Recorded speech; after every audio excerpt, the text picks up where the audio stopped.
né? Durante o tempo, porque eu preguei desde 5 anos de idade. Então eu preguei muita, por exemplo, um dia eu preguei que as grávidas não iam pro céu. Você pregou já sobre Preguei, isso? lógico, que tá na Bíblia. Mateus 24, ai das grávidas. E eu peguei aqui dali e desci o cacete, irmão. Dizem que as grávidas... As irmãs grávidas da igreja. Meu Deus! Mas é do meu marido, não é pecado. Não vai pro céu, irmão, tá na Bíblia. E aí depois, né, eu fui ver o que era aquilo. Era uma profecia que aconteceu quando Jerusalém foi invadida, e aí mandaram cortar a barriga das mulheres e os tetos caíam, né? Diz até que colocava gato dentro da barriga das mulheres e tal. Mas eu preguei, irmão. Eu preguei. Como preguei também. Mas isso foi tempo de ignorância, então, né? A ignorância, né, de fato... me levava a isso. Como preguei também que o arrebatamento só ia acontecer, né? Ou só vai acontecer, eu pregava quando todo mundo ouvisse o evangelho. E tá em Mateus 24. E quando o evangelho for pregado em todo mundo, então virá o fim. Mas isso é o evangelho do reino, né? Não, pra mim era esse evangelho mesmo. Não tinha negócio de evangelho do reino, não. Era só isso aí. E há uma diferença até do evangelho para o evangelho Exato. do reino. E aí o que aconteceu? Qual é a diferença? O senhor continua, mas qual é a diferença do evangelho para o evangelho do reino? Porque o evangelho do reino será pregado por um anjo, né? Diz Apocalipse lá. Nós pregamos o evangelho da graça, que apresenta a salvação e tal. No período da grande tribulação, não vai ter esse evangelho mais da graça, né? Então o evangelho do reino ele será pregado na grande tribulação, não é agora? Não. Esse negócio de reino é um assunto longo, Fábio. É assunto longo. Porque Jesus diz que o reino está por vir e o reino está em nós. Sim. Tem um assunto que abrangente. Precisamos de um outro podcast para esse assunto. Mas não tinha, na minha cabeça, não existe evangelho do reino, no caso, né? Quando eu pregava. Então eu pregava isso aí. Só. Não, eu cheguei até a falar. Pode ficar tranquilo que Jesus não vai voltar amanhã, não. Os índios não ouviram a palavra ainda. E não é, né? Por quê? Porque o arrebatamento, na verdade, não é o fim, né? Não. Arrebatamento é o começo. Começo do fim. É o começo do fim. Então, abordar dessas coisas na minha ignorância. Lógico que eu fui estudar, me formei em teologia, me tornei bacharel em teologia, estudei, sou dono da razão? Não sou, por isso que sento para ouvir esse pastor César, o pastor Elias, que você trouxe aqui, que são mestres, né? O Juliano Fraga, um grande mestre, o Márcio Hebraísta. O Ed René, né? Um grande mestre. Das heresias né? Das heresias é um baita no mestre, junto com o Caio Fábio, nosso Deus, ali é a junção da heresia. Então assim, você vai aprendendo. Eu fui aprendendo. Sou dono da razão? Não sou dono da razão, não sei tudo, né? Mas a ignorância destrói, né? A ignorância fere as pessoas, né? Por exemplo, dentro da sua fala aí, nenhum tipo de ignorância dizendo que as grávidas não vão para o céu. Eu preguei isso aí mesmo. Isso fere as pessoas. Coitadas irmãs, pai. E existe hoje, na sua visão, existe pessoas ignorantes hoje no púlpito falando coisas que afetam outras pessoas e até igrejas, até comunidades de fé?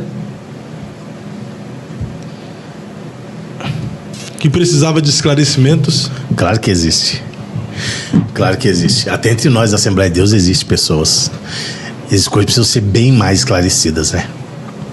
Bem mais esclarecidas. Mas isso seria por conta de ignorância mesmo? Por falta de esclarecimento? Eu comungo da ideia de Oséias. O povo é destruído por falta de conhecimento.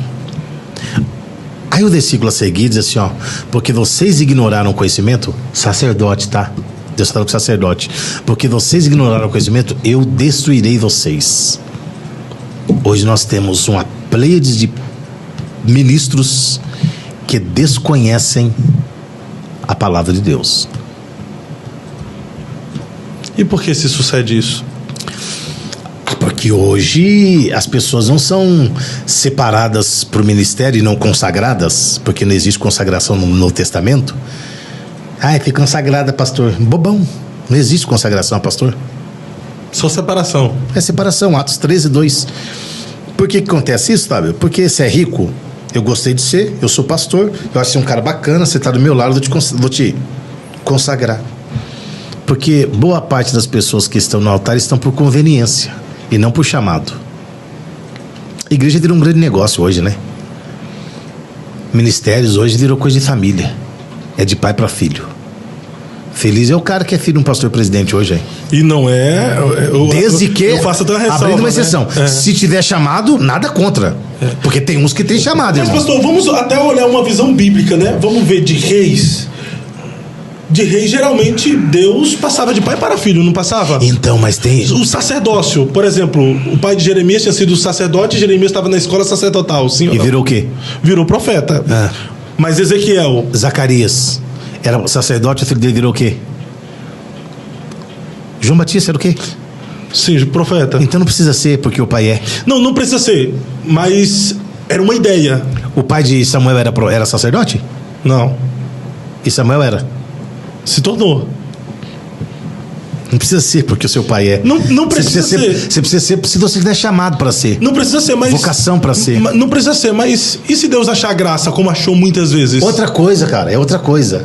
Mas outra coisa, nós estamos falando de rei, de monarquia.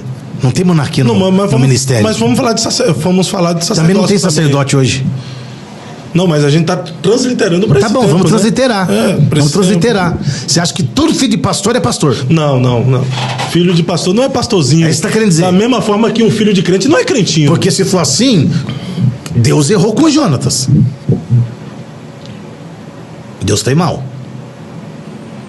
Ali Deus, ó. Ele era filho de Saul. Beleza. Agora vem aqui. Calma. Agora vamos à humildade de Jonatas. Meu pai é rei na concepção humana, não espiritual. Porque espiritualmente ele não foi ungido a rei. Tá? Saul foi ungido a príncipe. É só ler o texto, irmão. 1 Samuel 10. Então Samuel abraçou, beijou, derramou azeite sobre a sua cabeça e disse: porventura, não te ungiu o Senhor como príncipe em Israel? Por quê? Ele era o homem que Deus concordou, mas não aprovou. É o que tem hoje. Muita gente que Deus concorda, mas não aprova. Deus concordou, mas não aprovou. No entanto, Deus falou assim: até quando você vai ter dó de Saul, tendo que eu já rejeitei? Tem gente rejeitada por Deus e aprovada pelos homens. Estão no poder. Não quer dizer que Deus aprova, só quer dizer que Deus permite. Eu queria que nós tivéssemos hoje alguém, uns 15, com a mesma humildade de Jonatas, que quando viu Davi voltar da batalha, tirou a capa, deu para Davi, tirou a túnica, deu para Davi, tirou o cinto, deu para Davi, tirou a espada, deu para Davi, porque ele viu em Davi o que o pai não era e o que ele nunca seria. Guarda essa frase. Jonatas viu em Davi o que o pai não era e o que ele nunca seria. Você acha que algum pastor, filho de pastor presidente, vai olhar para você hoje e dizer assim: Fábio, o meu pai é presidente, depois do meu pai sou eu, mas eu vou passar para você porque eu vejo que você é o que eu nunca serei? Não, isso é óbvio que não Então, vai pronto. existir, né? Então assim, não é porque é filho de pastor que tem que ser pastor. Com as exceções. Não, tratando as exceções, eu falei que, por exemplo, ele tem chamado, eu vou dar nomes aos bois. Por exemplo, pastor Fábio Pimenta, Sim. presidente da Assembleia de Deus em Antonina. Quem era o pastor Meu lá? amigo, pastor Fábio Pimenta. Não quero saber se ele é seu amigo.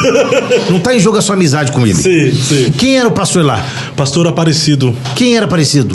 pai do pastor Fábio Pimenta. Tá, aí, por bondade, por carinho, porque o pastor não tem chamado nenhum, aí ele foi colocado como pastor só porque o pai dele era pastor? Não. Como está a igreja de Antonina? Uma bênção. Por que está uma bênção? Porque ele substituiu o pai? Não. Porque ele tem chamado. E faz. Quando trabalha. Então, quando tem chamado, é outra coisa, irmão. Você não questiona. Até pedir perdão ao pastor Fábio por citar o nome dele aqui, ele está ausente, mas não é de uma forma pejorativa. Que eu estou dizendo assim, ó. Então, quando tem chamado, acontece. Flui. O povo recebe.